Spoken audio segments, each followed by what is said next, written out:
Hello नमस्कार दोस्तों, मैं हरेंद्र कुमार आप सभी का दोस्त, आप सभी को इंजीनियर हरेंद्र क्लासेस में स्वागत करता हूं। चलिए दोस्त, पर डे के बाद ही आज भी हम लोग क्विज को आगाज कर दिए हैं। और मेरा कल का क्वेश्चन था, याद है किसी को? कल वाला क्वेश्चन क्या पूछा था मैं? उपनिषदों का फारसी में अनुवाद किसने किया था? दारा शिको। दारा शिको। उपनिषदों की कुल संख्या कितने उपनिषद है? 108 उपनिषद कितना है? 108। ठीक है। चलिए दोस्तों, आज का मेरा सवाल रहेगा आप लोग से कि बताइए कि कलकत्ता कब राजधानी बना था।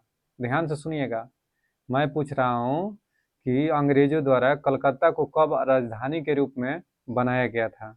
भारत की राजधानी कलकत्ता कब बनाया गया था? आप लोग कमेंट बॉक्स में टाइप कीजिएगा। ठीक। दिल्ली सल्तनत के किस सुल्तान को लाख बख्श कहा जाता था? दिल्ली सल्तनत के किस सुल्तान को लाख बख्श कहा जाता था? तो कुतुबुद्दीन ऐबक को। कुतुबुद्दीन ऐबक को। क्यों लाख बख्श कहा जाता था? लाखों के दान देने के कारण कुतुबुद्दीन ऐबक को लाख बख्श कहा जाता है। दिल्ली पर कौन कौन से शासन किए हैं वंश? तो दिल्ली सल्तनत पर कौन कौन बबुआ? तो गुल खिले तो सांस लो यानी गुलाम वंश। ठीक है। खिले गुलाम वंश। ठीक है। दूसरा है गुल, ल से लोधी वंश। ठीक है। ठीक है। गुलाम वंश, खिलजी वंश, उसके बाद में तुगलक वंश, उसके बाद में शायद शायद वंश, और उसके बाद में लोधी वंश। कौन सा? लोधी वंश। यानी सबसे पहले बात करें तो गुलाम वंश, उसके बाद में खिलजी वंश, तो से तुगलक वंश, और से सैयद वंश, और लो से लोधी वंश। कोई दिक्कत है? अगर बोले कि गुलाम वंश के शासनकाल कब से, तो 1290 से 1320। 1290 से 1300, 1206 से 1290 तुगलक वंश। ठीक है। यानी गुलाम वंश के शासनकाल बताओ तो तनी। 1206 से 1290। ठीक है, गुलाम वंश के। उसके बाद में खिलजी वंश के 1290 से 1320। 1320 और 1320 से 1414। 1320 से 1414 तक कौन है? तुगलक वंश। कौन सा? सबसे लंबा शासनकाल कौन है के? तुगलक वंश। और सबसे कम समय तक शासन खिलजी वंश। कौन सा? ठीक है। उसके बाद में अगर कहेगा कि कौन सा, तो 1414 से 1451 तक कौन? सैयद वंश। और 1451 से 1526 तक लोधी वंश। और लोधी वंश का अंतिम शासक कौन था? इब्राहिम लोधी। लोधी वंश का अंतिम शासक इब्राहिम लोधी और बाबर के बीच में पानीपत का प्रथम युद्ध होता है। पानीपत कहाँ है? हरियाणा में। हरियाणा में जो पानीपत शहर है, इसको बुनकरों का शहर कहा जाता है। क्या कहा जाता है? बुनकरों का शहर। ठीक है। अब पानीपत का प्रथम युद्ध इब्राहिम लोधी और बाबर के बीच होता है 1526 में। 21 अप्रैल 1526 को हुआ था। डेट याद रखना दोस्त, डेट हमेशा पूछता है। 21 अप्रैल 1526 को। ठीक है। अब 21 अप्रैल 1526, तो इसमें इब्राहिम लोधी हार गया और बाबर जीत गया, और बाबर ने मुगल वंश की स्थापना कर दिया। बात समझ में आ गया क्या? आगे बढ़ूं। कह रहा है कि गुलाम वंश का प्रथम शासक कौन था? तो कुतुबुद्दीन ऐबक। गुलाम वंश का संस्थापक कुतुबुद्दीन ऐबक। कुतुबुद्दीन ऐबक ने अपनी राजधानी कहाँ बनाया था? लाहौर। कहाँ? लाहौर। यानी कुतुबुद्दीन ऐबक जो रहे, उसने अपनी राजधानी कहाँ बनाया था? लाहौर में। ठीक है। भारत में मोहम्मद गोरी ने किसको प्रथम अक्ता प्रदान किया था? तो कुतुबुद्दीन ऐबक को। एक्चुअल में ध्यान से सुनना, 1191 में तराइन का प्रथम युद्ध होता है पृथ्वीराज तृतीय और मोहम्मद गोरी के बीच में। मोहम्मद गोरी के बीच में।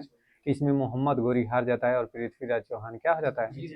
पृथ्वीराज चौहान को ही पृथ्वीराज तृतीय के नाम से जाना जाता है। वही कहते हैं।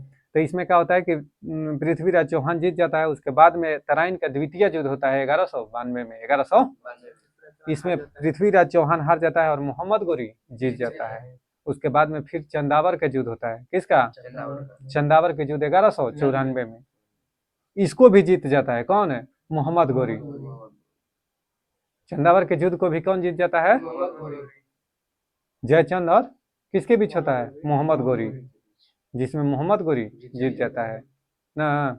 अब मोहम्मद गोरी जीत के क्या करता है कि दे देता है किसको, अक्ता प्रदान कर देता है कि ले बाबू, कुतुबुद्दीन ऐबक को, कुतुबुद्दीन ऐबक को क्या कहता है कि ले अब तू शासन कर यहाँ, और वह लौट कर चल जाता है कहाँ, ईरान, फारस, ठीक है, पुनः लौट जाता है, ठीक ना। तो कह रहा है कि मोहम्मद गोरी ने किसको प्रथम अक्ता प्रदान किया था, तो किसको, कुतुबुद्दीन ऐबक को। इसमें से किस दिल्ली सल्तनत के शासनकाल में कुतुब मीनार के पास हौज ए शमसी का निर्माण करवाया था, इल्तुतमिश। देखो मोहम्मद गौरी ने कुतुबुद्दीन ऐबक को खरीदा था, क्या कहें, मैं क्या बोला, मोहम्मद गौरी ने कुतुबुद्दीन ऐबक को खरीदा था, यानी इसका गुलाम था। मोहम्मद गौरी के क्या था, गुलाम था, और इसी का दामाद भी था। बेटिया के अपना शादी कर दिया कि तो चंसार लड़का बढ़िया है, टोपी टापी लगा कर बैठता है, तो क्यों ना इसी से शादी कर दूं। बात समझ में आ गया। अब वो राजा, इसको सोच लो, खरीद के लाया है गुलाम, कर दिया बेटी के शादी, ठीक है, मामला समझ में आ गया। तो वही गुलाम और प्रथम दामाद भी था, यानी नौकर साथ साथ दामाद भी, मामला समझ में आ गया। आ कहेगा कि गुलामों का गुलाम किसे कहते हैं, तो इल्तुतमिश को, इल्तुतमिश कुतुबुद्दीन ऐबक का गुलाम, कुतुबुद्दीन ऐबक का। तो देखना ध्यान से कहानी, मोहम्मद गोरी के गुलाम कौन, कुतुबुद्दीन ऐबक, और कुतुबुद्दीन ऐबक का गुलाम कौन, इल्तुतमिश। समझ में आ गया। तो गुलामों का गुलाम किसे, इल्तुतमिश को कहते हैं। मामला समझ में आ गया चला, कोई दिक्कत है। 1236 में इल्तुतमिशवा की मृत्यु हो जाता है, बहराम शाह इसका लड़का बनता है, अयोग्य शासक रहता है। तुर्क चिहलगानी जो था, जिसका गठन किसने किया था, इल्तुतमिश। कहा कि ये तो अयोग्य है, इससे संतुष्ट नहीं था, तो अब जाके रजिया सुल्तान को बैठाया। रजिया सुल्तान दिल्ली के गद्दी पर बैठने वाली प्रथम महिला शासिका थी, रजिया सुल्तान। रजिया सुल्तान के 1240 में डाकुओं ने कैथल के पास में हत्या कर दिया। ले 1240 में, तो रजिया सुल्तान की मृत्यु कब हुआ था, रजिया सुल्तान इल्तुतमिश की बेटी थी, इल्तुतमिश की कौन है ना, बहराम साहबा के बहिन ना। अरे समझ रही हो ना। हाँ, तो ध्यान से देखो बाबू, कहने का मेरा मतलब है कि इसका कैथल के पास में डाकुओं ने हत्या किसका किया था, रजिया सुल्तान। रजिया सुल्तान प्रथम महिला थी जो दिल्ली सल्तनत के गद्दी पर बैठी थी। पुरुषों की तरह टोपी और चोगा पहनकर चलती थी। समझ में आया, कौन है, रजिया सुल्तान। यह चीज भाया नहीं, कौन, तुर्की सरदारों को, उच्च वर्ग के, उन्हीं लोगों ने बैठाया था। क्या किया, इसका मोहम्मद हो गया किसके, इसका प्यार किससे हो गया, रजिया सुल्तान का शादी किससे हुआ। जल्दी बताओ दोस्त, आप लोग कमेंट में बताना कि रजिया सुल्तान किससे शादी की थी, ठीक है। मोहम्मद बिन तुगलक कहाँ से आ गया, वो तो तुगलक वंश का ही खुद है, वो तुगलक वंश में चला गया कहाँ से, अभी समझ में आ गया, जल्दी से बताना। अब बताओ, तो हौज ए शमसी की स्थापना किसने किया था, इल्तुतमिश ने। टांका एवं जीतल का प्रयोग किसने किया था, इल्तुतमिश। कोई दिक्कत है। और टांका जीतल का अनुपात 1:48, 1:, यानी टांका एक तो ओकरा में 48 गो जीतल मिलाकर एगो टंका, यानी एकरा पास 1 टका है, एक टंका है, तो तुम्हारे पास 48 जीतल होगा, तब तुम इसके बराबर होगा। अरे बात समझ में आया। तो टांके और जीतल का प्रयोग किसने किया था, इल्तुतमिश ने। कोई दिक्कत है। एकता प्रथा किसने शुरू किया था, इल्तुतमिश ने। तुर्क चिहलगानी की स्थापना इल्तुतमिश ने। हौज ए शमसी की स्थापना किसने किया था, इल्तुतमिश ने। दिल्ली का वास्तविक संस्थापक किसे कहते हैं, दिल्ली में मुस्लिम का वास्तविक संस्थापक किसे कहा जाता है, तो इल्तुतमिश को। कोई दिक्कत है, आ जाओ। देखो कुतुब मीनार के पास हौज ए शमसी, कुतुब मीनार के नींव किसने रखा था, कुतुबुद्दीन ऐबक, लेकिन पूरा कौन किया, इल्तुतमिश।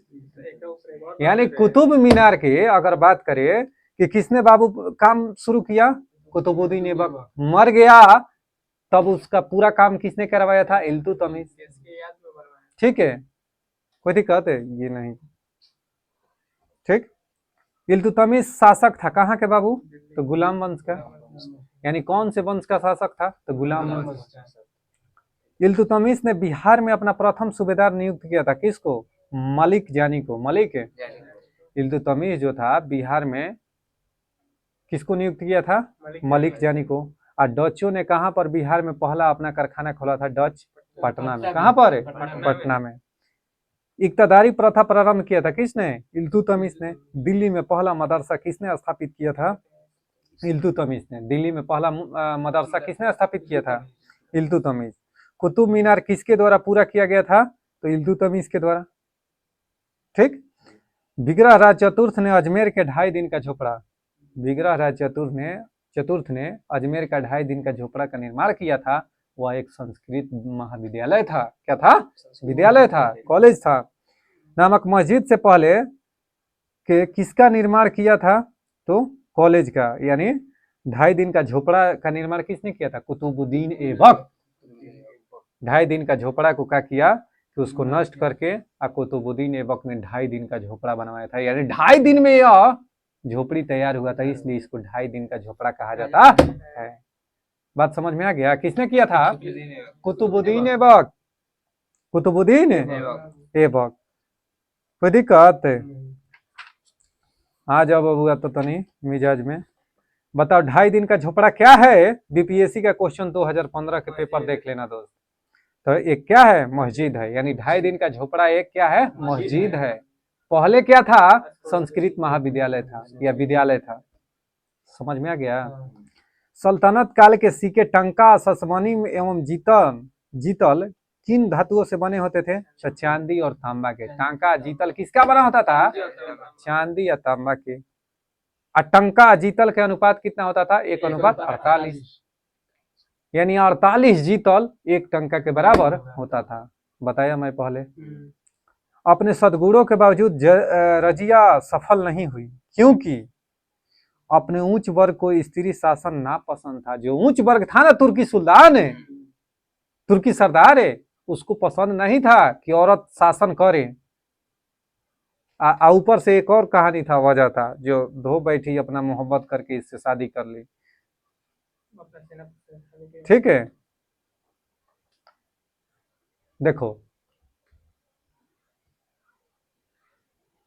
तो रजिया सुल्तान किससे शादी की थी, अल्तुनिया से। किससे, अल्तुनिया से शादी कर ली कि ताकि पुनः हम गद्दी प्राप्त कर सके, लेकिन ऐसा हुआ नहीं।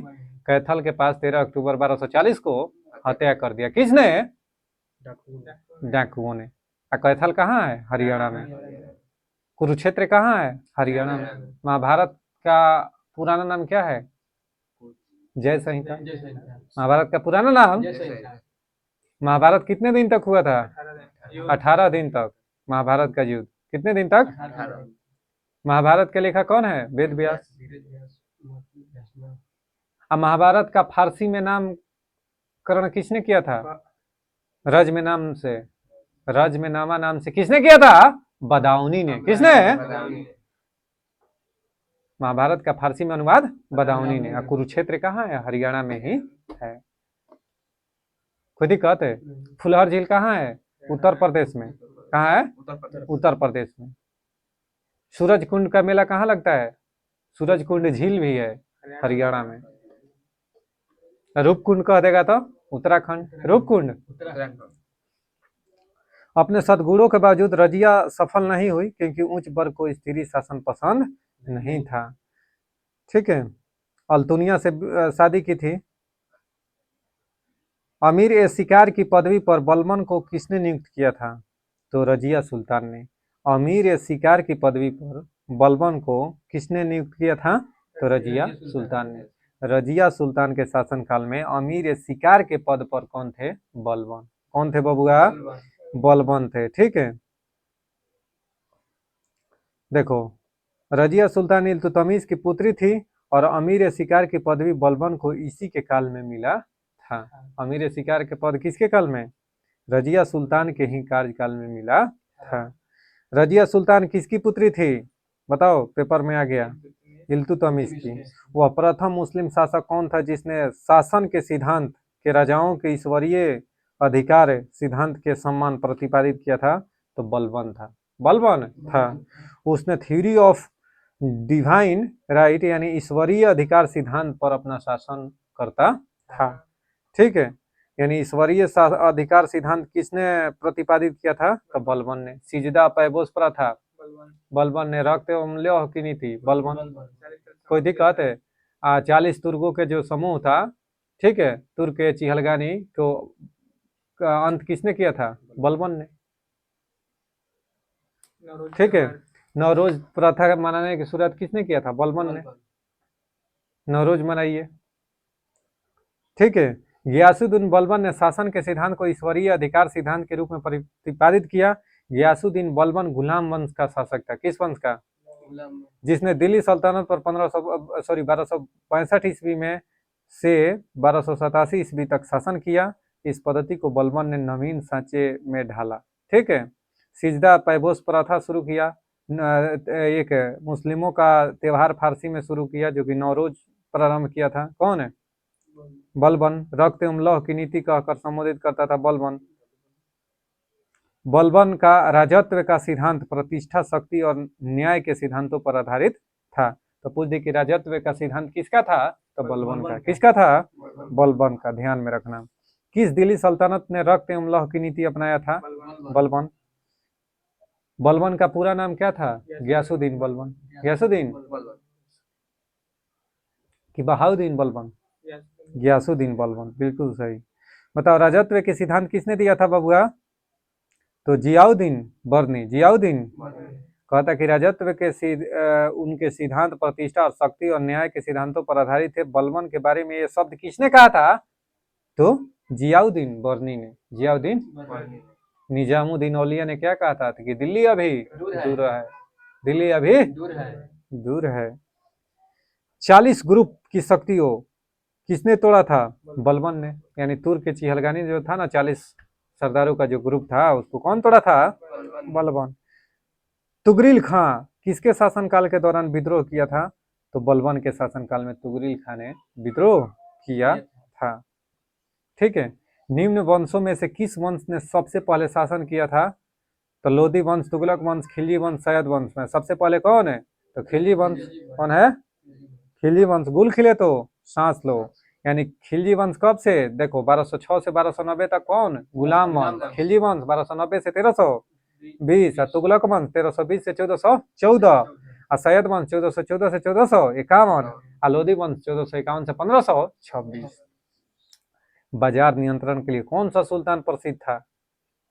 अरे, बाजार नियंत्रण के लिए अलाउद्दीन खिलजी। या अलाई दरवाजा के निर्माण किसने करवाया था? अलाउद्दीन खिलजी ने। बाजार नियंत्रण प्रणाली अलाउद्दीन खिलजी। वही कहा था कि अगर कोई दुकानदार आपको कम तौल के दे तो जितना कम तौले ना, उसका उस शरीर का मांस काट के उसके बराबर डाल दो। अब मान लो आजाद मुर्गा दे रहे तुमको 900 ग्राम दिया, तो 100 ग्राम उसका शरीर से काट के उसमें डाल दो। बात समझ में आ गया ना? कोई दिक्कत है? अगर वो कम तोलेगा जितना, उतना उसके शरीर से काट के डाल दो, जुखाई कर लो। समझ में आ गया? तो यह किसने बाजार नियंत्रण प्रणाली? अलाउद्दीन खिलजी ने।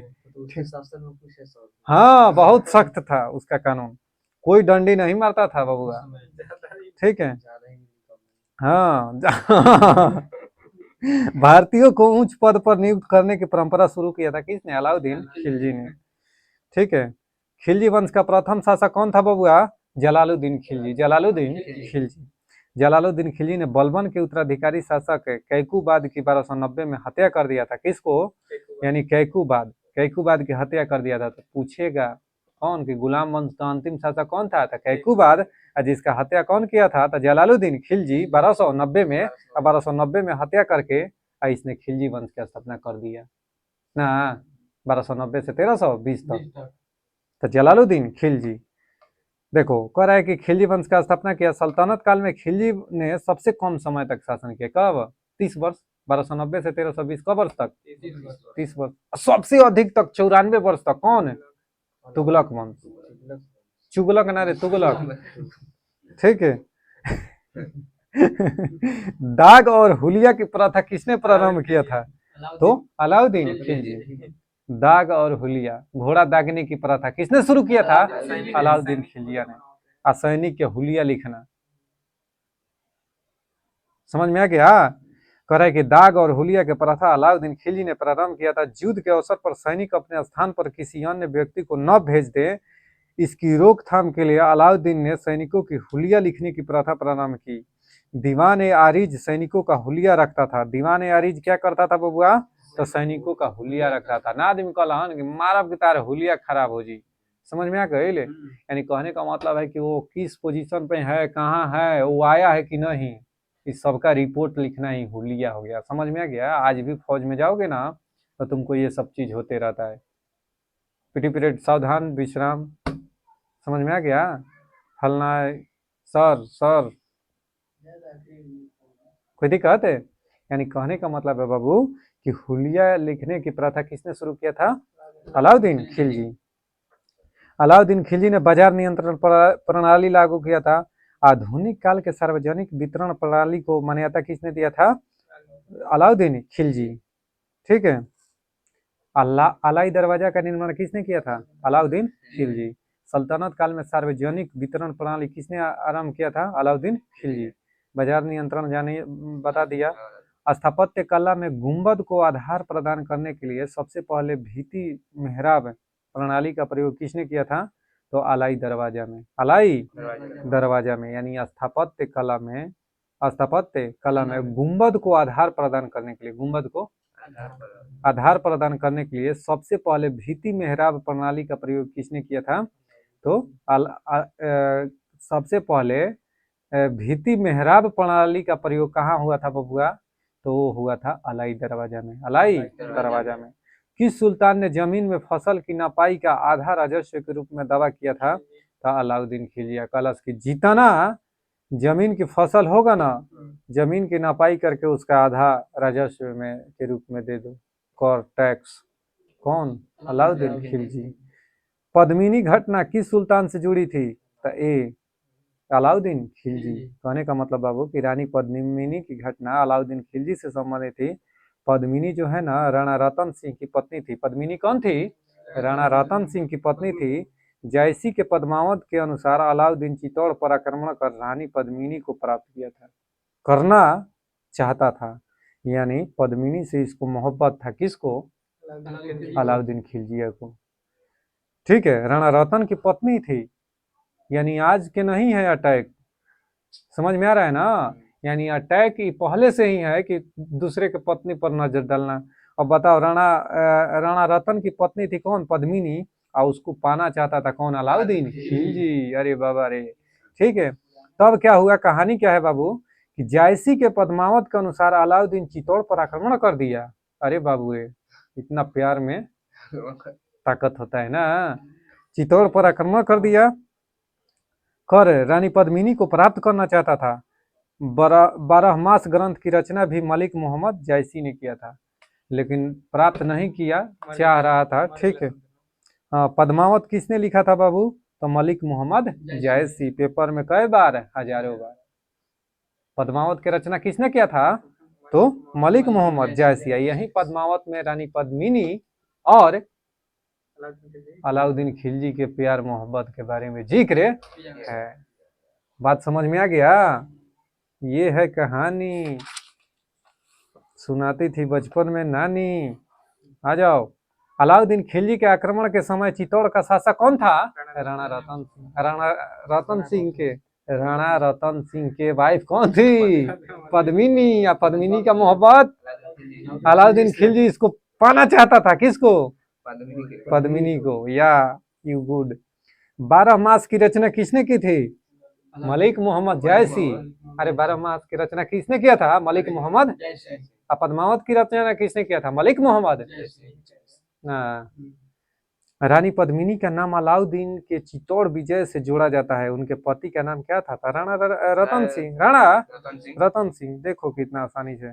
अलाउद्दीन खिलजी के प्रसिद्ध सेनापति में जिसकी मंगोलों के विरुद्ध लड़ते हुए मृत्यु हो गई, कौन था? जफर खां। कौन था? अलाउद्दीन खिलजी का प्रसिद्ध सेनापति कौन था? जफर खां।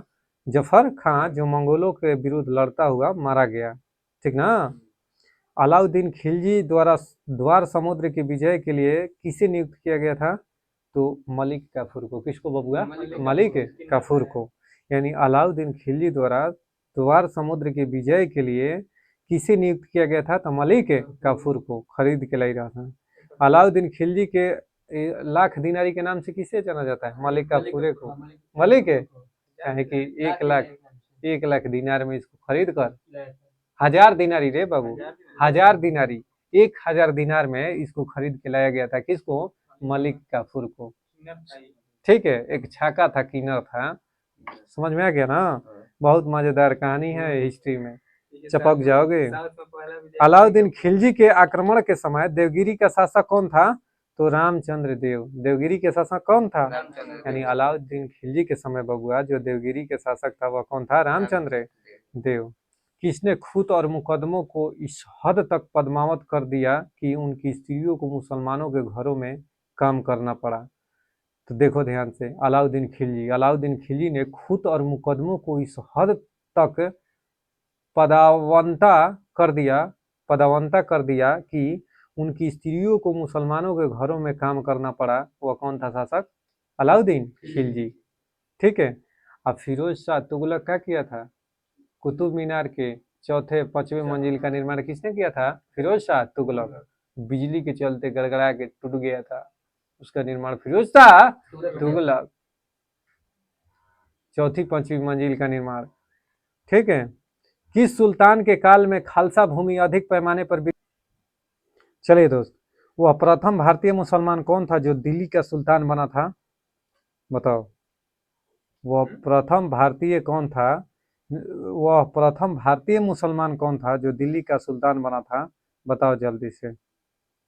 वह प्रथम भारतीय कौन था जो दिल्ली का सुल्तान बना था? तो वह कौन था बबुआ? तो नसीरुद्दीन खुसरो शाह। यानी वह प्रथम भारतीय मुसलमान था जो दिल्ली पर शासन किया, नसीरुद्दीन खुसरो शाह था। ठीक है। वह प्रथम भारतीय मुसलमान कौन था जो दिल्ली पर सुल्तान किया? बता दिया। अलाउद्दीन दिल्ली का प्रथम तुर्की सुल्तान था जिसे धर्म को राज्य के अधीन लाने का और ऐसे घटकों के परिचय कराने का श्रेय दिया जाता है जो सैद्धांतिक रूप से राज्य को धर्मनिरपेक्ष बताते हैं। ये शब्द किसने लिखा है? तो ये शब्द बाबू A.L. श्रीवास्तव ने, A.L. श्रीवास्तव ने लिखा है। चलो दोस्तों, अब हम लोग साइंस के दुनिया में बढ़ते हैं। चलो दोस्त, पीवीसी का फुल फॉर्म क्या होता है? Polyvinyl chloride. पॉलीविनाइल क्लोराइड यानी पॉलीविनाइल क्लोराइड पीवीसी का फुल फॉर्म होता है।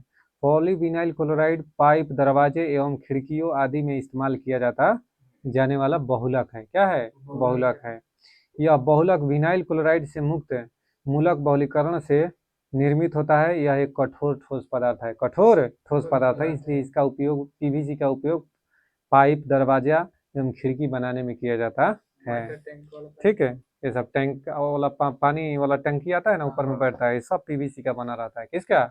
पीवीसी का। कह रहा है कि निम्न में से कौन सा तत्व आसानी से एक इलेक्ट्रॉन मुक्त कर सकता है? यानी कर देता है। निम्न में से कौन सा तत्व आसानी से एक इलेक्ट्रॉन मुक्त कर देता है? तो कैल्शियम। बताओ कि सोडियम की, पोटेशियम की, मैग्नीशियम। तो 2 8 8 1 ना, तो कौन हो जाएगा? पोटेशियम। क्यों 19 होता है बातम कक्षा में 1 इलेक्ट्रॉन, बातम कक्षा में 1 इलेक्ट्रॉन। कह रहा है कि कमरे के तापमान पर द्रव अवस्था में रहने वाले एक धातु का नाम बताओ। तो मरकरी। कौन ना? धातु कह देगा तो ब्रोमीन। यानी कमरे के तापमान पर द्रव अवस्था में पाया जाने वाला एकमात्र धातु कौन है? ब्रोमीन। कौन है? ब्रोमीन के परमाणु संख्या 35। ब्रोमीन के परमाणु संख्या, मरकरी के परमाणु संख्या 80। कितना? पारा किसका अयस्क है? पारा का अयस्क कौन है? सीने बार सीने। अच्छा जी। ब्रोमीन जो है कमरे पर पाया जाने वाला एकमात्र अधातु है। कमरे के ताप पर द्रव अवस्था में पाया जाने वाला एकमात्र अधातु है। अधातु कह देगा तो मरकरी यानी पारा है। अब पारा ही है बबुआ जो आयरन के साथ अमलगम का निर्माण नहीं करता है, ना कोई रिएक्शन नहीं करता है। अब पारा ही किसी पदार्थ में रखने पर या शीशे के संपर्क में लाने पर भिगोता नहीं है। सेट में आया था ये क्वेश्चन है, तो क्या होगा आंसर? पारा। पारा पर सो जाओगे या फिर भी निकलोगे तो भिगोगे नहीं। समझ में आ रहा है? चलो, अम्ल क्षार के साथ क्रिया करके लवण और जल बनाता है, इस प्रक्रिया को क्या कहते हैं? तो बताओ बाबू, इस प्रक्रिया को क्या कहते हैं? तो निष्प्रभावीकरण यानी उदासीनीकरण, इसी को न कहते हैं बबुआ कि अम्ल क्षार अम्ल क्षार अभिक्रिया करके लवण और जल का निर्माण करता है, इसी को उदासीनीकरण अभिक्रिया। NaCl लवण है, उदासीनीकरण अभिक्रिया का एग्जाम्पल है Na सोडियम क्लोराइड। देखो, करेक्ट वह प्रक्रिया जिसमें ऑक्सीजन को हटाया जाता है क्या कहते हैं? वह प्रक्रिया जिसमें ऑक्सीजन को हटाया जाता है तो उसको क्या कहेंगे? अवकरण। क्या कहेंगे? अवकरण। तो अवकरण है, देखो बी है, अगर ऑक्सीजन को जोड़ेंगे तब क्या होगा? ऑक्सीकरण। हाइड्रोजन हटाएंगे ऑक्सीकरण, हाइड्रोजन जोड़ेंगे अवकरण। यानी अवकरण में हाइड्रोजन को जोड़ते हैं, ऑक्सीजन को हटाते हैं। ऑक्सीकरण में ऑक्सीजन को जोड़ते हैं, हाइड्रोजन को हटाते हैं। कोई दिक्कत? कह रहा है कि दवाई उत्पादन में इथाइल अल्कोहल का उपयोग किया जाता है। दवाई उत्पादन में इथाइल अल्कोहल का उपयोग किया जाता है। कौन सा इथाइल अल्कोहल का उपयोग किया जाता है? तो उपयुक्त में से एक से अधिक, यानी कहने का मतलब है कि एंटीपायरेटिक, एंटीसेप्टिक और एंटी एलर्जिक, ये सभी का उपयोग किया जाता है। जिंक ऑक्साइड का साधारण रूप से किस के उत्पादन में उपयोग किया जाता है? तो जिंक ऑक्साइड का किस रूप में उपयोग किया जाता है बाबू? तो एक बताओ, जिंक ऑक्साइड का एक पेंट के रूप में। किस में? पेंट के रूप में। ऐसे पेंट करोगे ना तो संक्षारण लोहे का रुकता है, इसी को गैल्वेनाइजेशन कहते हैं। क्या कहते हैं? ना, लोहे के परत पर जिंक का लेप चढ़ाना ही क्या कहलाता है? गैल्वेनाइजेशन। ना, निम्न में से कौन सा कोलाइड नहीं है बाबू? तो रक्त है, सिरका, धुआं, उपयुक्त में से एक से अधिक। तो सिरका जो है वह कोलाइड नहीं है, सिरका कोलाइड नहीं है। धुआं है कोलाइड, रक्त है, दूध है, ये सब क्या है? कोलाइड है, इमल्सन है। आया आज ही आया था, ठीक है। लेकिन कौन सा? तो धुआं कोलाइड नहीं है, ठीक है। सिरका का सूत्र CH3COOH, मेथेनोइकम, ठीक है। सिरका या एसिटिक एसिड इसको कहते हैं। जल में वास्तविक विलयन का उदाहरण है, न कि कोलाइड का, ठीक है। कोलाइड एक विषमांगी मिश्रण है। कोलाइड कैसा है? विषमांगी मिश्रण है, जिसमें कणों का आकार इतना छोटा होता है कि नग्न आंखों से नहीं देखा जा सकता, इसको माइक्रोस्कोप से देखा जाता है, ठीक है। जबकि वास्तविक विलयन दो या अधिक घटकों का समरूप मिश्रण होता है, वास्तविक विलयन। निम्न ऑक्साइडों में से कौन सा जल में अघुलनशील होता है? तो कैल्शियम ऑक्साइड। कैल्शियम ऑक्साइड कभी जल में नहीं घुलता है, जल में नहीं घुलता है। अगर फेरस ऑक्साइड की बात करें तो घुल जाता है, जिंक ऑक्साइड भी घुल जाता है, ठीक है। करेक्ट। निम्न में से किसमें टंगस्टन का प्रयोग किया जाता है? टंगस्टन का प्रयोग किसमें किया जाता है? तो विद्युत बल्ब में। विद्युत टंगस्टन का गलनांक और क्वथनांक क्या होता है? उच्च होता है। क्या होता है? प्रतिरोध भी क्या होता है? उच्च प्रतिरोध, उच्च गलनांक ना। अगर फ्यूज के कह दे तो निम्न गलनांक, उच्च प्रतिरोध, उच्च निम्न गलनांक। कोई दिक्कत? बिजली के बल्ब का खोज किसने किया था? थॉमस एल्वा एडिसन ने किया था, थॉमस एल्वा एडिसन ने। और उसके बल्ब के बीच में क्या रहता है? तो उसमें नाइट्रोजन और आर्गन गैस भरा जाता है। किस में? बल्ब में। समझ में आया क्या? अब बल्ब का फिलामेंट किसका बना होता है? टंगस्टन का। टंगस्टन का गलनांक कितना होता है? चलो भाई, तो निम्न ऑक्साइडों में से कौन सा जल में अघुलनशील होता है? तो कैल्शियम ऑक्साइड, ठीक है। रासायनिक भाषा में मोर्चा यानी जंग क्या है? तो जंग क्या है बाबू? तो केवल फेरिक ऑक्साइड यानी लोहा जो है ना ऑक्सीजन से रिएक्ट करके, ठीक है, ये क्या बनाता है? फेरस ऑक्साइड या फेरिक ऑक्साइड। फेरिक है, ये क्या है? जंग होता है। जंग का सूत्र पूछ देगा तो Fe2O3 into x H2O x, ठीक है। एक्स क्या है? तो जल की मात्रा, मान लो 2 हो जाएगा, 3 हो जाएगा, 4 हो जाएगा, कितना मात्रा में जल है, तो Fe2O3 इंटू एक्स H2O जंग का सूत्र होता है, जंग का, ठीक है। जान गया? करे कि निम्नलिखित में से कौन सा नीले लिटमस पत्र को लाल कर देगा? तो अनिल, अम्ल नीले लिटमस पत्र को लाल कर देता है, और छुलनी क्षार लाल लिटमस पत्र को नीला कर देता है। हल्दी पे सावन लिटमस पेपर किससे प्राप्त किया जाता है? लाइकेन से। कौन सा? लाइकेन से प्राप्त किया जाता है। लाइकेन का प्रयोग प्रदूषण नियंत्रण में किया जाता है, यानी प्रदूषण जांच में किसका प्रयोग किया जाता है? जहां बहुत अधिक प्रदूषण होगा वहां लाइकेन होगा ही नहीं। कोई दिक्कत? अब देखो, जब लिटमस पेपर को अम्लीय पदार्थ में डुबोया जाता है तो यह नीले को लाल कर देता है। जब लिटमस पेपर को क्षारीय पदार्थ में डुबाया जाता है तो यह लाल को नीला कर देता है, ठीक है। बताओ, मैजेंटा का कैसा कलर होता है? लाल और नीला। मैजेंटा का, टील का नीला हरा सफेद, मोव का नीला लाल सफेद, सियान का हरा और नीला। निम्न में से कौन सा प्रतिक्रिया की दर को धीमा करता है? तो उपयुक्त में से कोई नहीं। देखो, प्रतिक्रिया की दर को धीमा कौन करता है बाबू? तो देखो, मंद प्रतिक्रियाएं वे हैं जिनके वेग साधारण ताप पर नापे जा सकते हैं तथा इस प्रतिक्रियाओं के क्रिया का अध्ययन आसानी से किया जाता है। प्रतिक्रिया के दर को विष या अवरोधक धीमा करता है। कौन धीमा करता है बाबू? विष या अवरोधक धीमा करता है। उत्प्रेरक क्या करता है कि अभिक्रिया के दर को बढ़ाता है। उत्प्रेरक क्या करता है बाबू? यानी अभिक्रिया की दर को बढ़ाता है कौन? उत्प्रेरक, ठीक है। निम्न में से कौन सा तरल बिजली का कुचालक है? तो बिजली का कुचालक कौन है बाबू? तो पानी। पानी क्या है? कौन पानी? हई पानी में मत कल करंट लगा के चेक करना कि सर तो बताए थे कि पानी। देखो, साफ नहीं, शुद्ध पानी यानी उदासीन पानी जिसमें कोई भी मिनरल्स नहीं होगा। समझ में आ गया? यानी जिसका पीएच मान 7 होगा वो पानी, एग्जैक्ट 7। समझ में आ गया? कोई दिक्कत है? तो वैसा पानी में अगर तुम डालोगे क्या करंट को तो उसमें लाइन नहीं, तुमको करंट नहीं फील होगा। नमकीन पानी, संतरे का रस, नींबू का रस बिजली का सुचालक है। यानी नमकीन पानी नहीं देखते थे पहले, अर्थिंग में डाला जाता था नमकीन, नमक और पानी, गोबर भी डाला जाता था। तो नमकीन पानी, संतरे का रस, नींबू का रस, ये सब क्या है? बिजली का सुचालक है।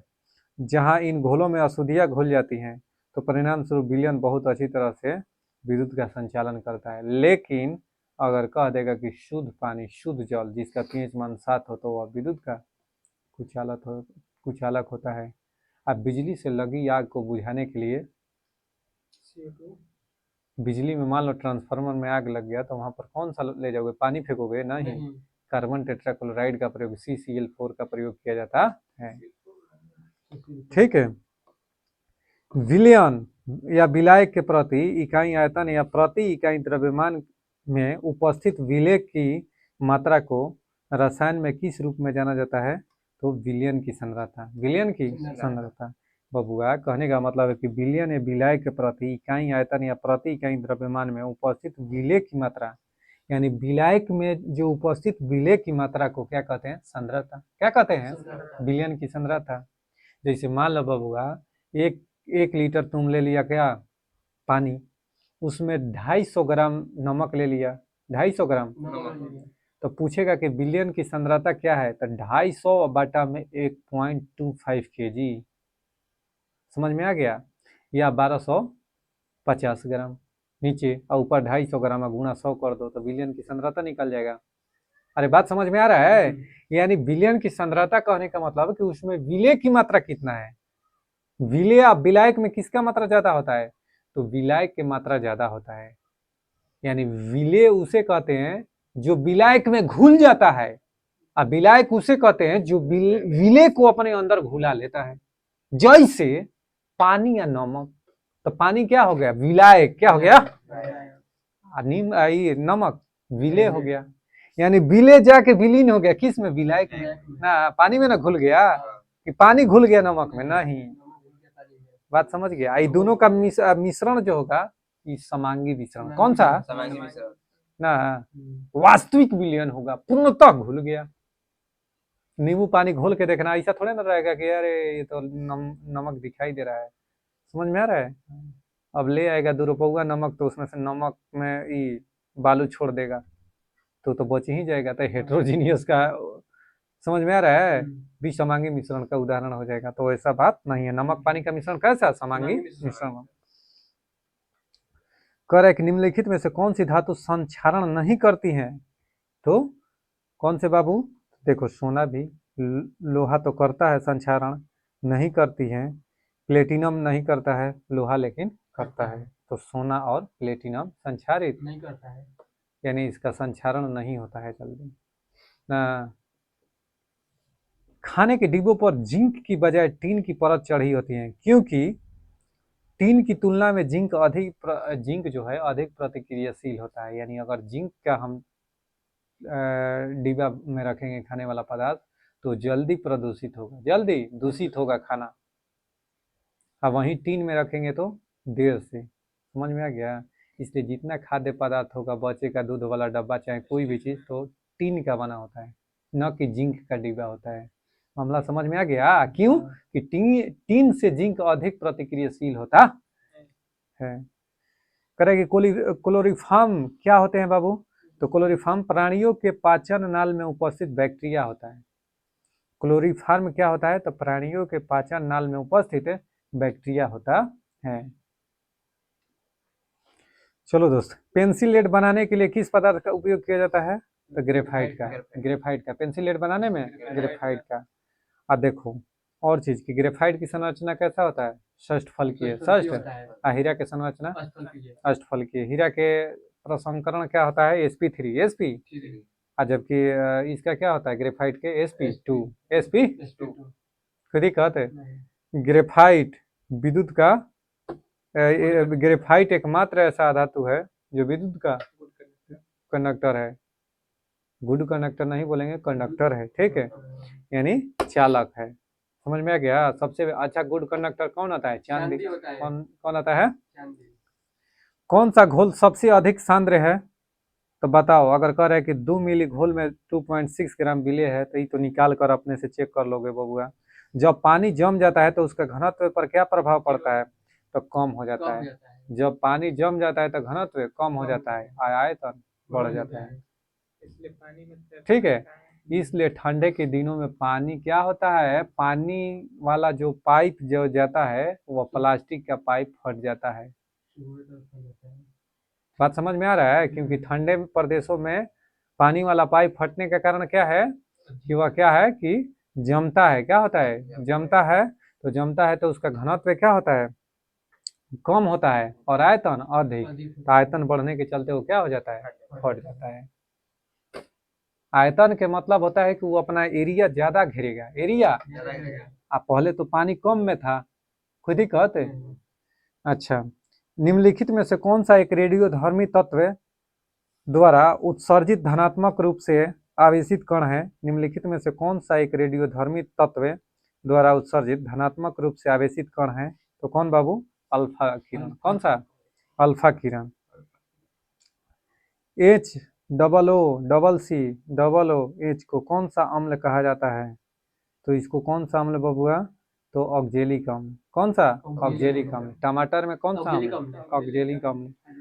ऑक्जेलिक एसिड के ही बढ़े के चलते, सुन लो, पेट में पथरी होता है, पेट में, ठीक है, ऑक्जेलिक ऑक्साइड इसको कहते हैं, पेट में जो पथरी होता है ना, तो ऑक्जेलिक ऑक्साइड यानी ऑक्जेलिक कार्बोनेट के रूप ले लेता है, इसी को क्या कह लेते हैं, पथरी कहते हैं, कोई दिक्कत है। तो ऑक्जेलिक का अम्ल का सूत्र क्या होता है, H double O double C double O H, ठीक है। एसिटिक अम्ल की गंध किसके समान होती है? एसिटिक अम्ल की गंध तो सिरका के समान होती है। एसिटिक अम्ल की गंध, हाँ, यानी एसिटिक अम्ल की गंध सिरके के समान होती है। एसिटिक अम्ल अनेक फलों के रसों में मुक्त अवस्था में पाया जाता है। देखो, कह रहा है कि एसिटिक, ये तो हो गया। आपको 3 प्रखनलियां दी गई हैं, उनमें से एक में अशुद्ध जल और अन्य में, 2 में से एक में अम्लीय विलयन तथा दूसरे में क्षारीय विलयन है, तो इनमें से किसमें लाल लिटमस पत्र नीला हो जाएगा? तो किसमें बाबू? क्षार में। क्षार में क्या हो जाएगा? नीला हो जाएगा। यानी लाल से क्या हो जाएगा? छोला नहीं, लाल से नीला कर देगा। अशुद्ध जल कहते हैं जैसे प्योर जल, क्या कहते हैं? प्योर जल।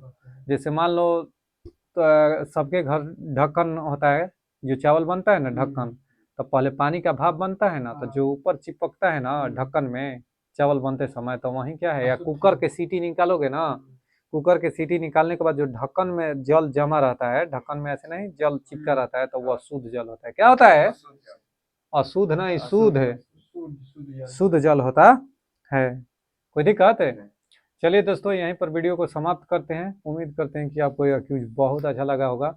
अगर ये अच्छा लगे तो दोस्तों के पास शेयर, सब्सक्राइब और लाइक करना ना भूलें। और क्वेश्चन जो पूछा हूँ उसका आप कमेंट बॉक्स में रिप्लाई जरूर दीजिएगा। जय हिंद, जय भारत।